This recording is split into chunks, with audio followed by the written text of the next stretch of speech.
अभी यहाँ पे देखते हैं, अगर हम लोग रोटर फेड इंडक्शन मोटर है, ठीक है, तो इसमें क्या होगा कि when a three phase supply is given to the rotor, due to this RMF is rotating magnetic field is produced, this rotating magnetic field cut the stator and due to this an EMF and current is produced, ठीक है।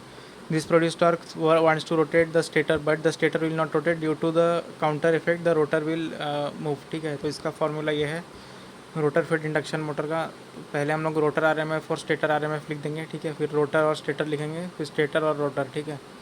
ये rotor stator था, इसका ही ये opposite कर देना है। यहाँ पर N S into S N S होगा, तो यहाँ पर S N S into N S हो जाएगा।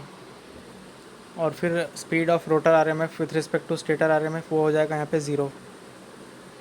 अगर यहाँ पे थ्री फेज इतना मोटर दिया हुआ है, वो इतना स्पीड पे घूम रहा है, ठीक है, एन आर इतना है, तो find the speed of rotor R M F with respect to stator R M F.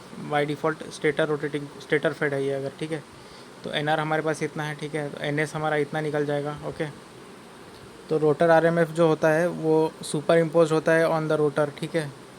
तो दोनों का स्पीड मिला के एनएससी हो जाएगा with respect to the stationary structure, तो वो आंसर 1500। उसके बाद यहाँ पे क्वेश्चन दिया है कि थ्री फेज इतना मोटर है, ये इन्वर्टेड मोटर है, मतलब ये रोटर फेड है, ठीक है, इतने स्पीड में रन कर रहा है। Okay, find the speed of rotor RMF with respect to the stator, ठीक है। तो हम लोग यहाँ रोटर लिखेंगे, फिर ऊपर में भी रोटर, यहाँ पर भी स्टेटर, तो हमको विथ रिस्पेक्ट टू स्टेटर निकालना है, तो ये हमको एस एन एस निकालना है, ठीक है। तो यहाँ पे speed of RMF, speed of rotor RMF with respect to stator S N S होगा, S N S equal to N S minus N R, ठीक है। तो यहाँ पर ये 1450 है और एन एस हमारे पास कितना था 1500, तो ये माइनस करेंगे तो 50 मिल जाएगा हमको आंसर इसका। तो इसको बस ये फार्मूला याद रखना है, ठीक है।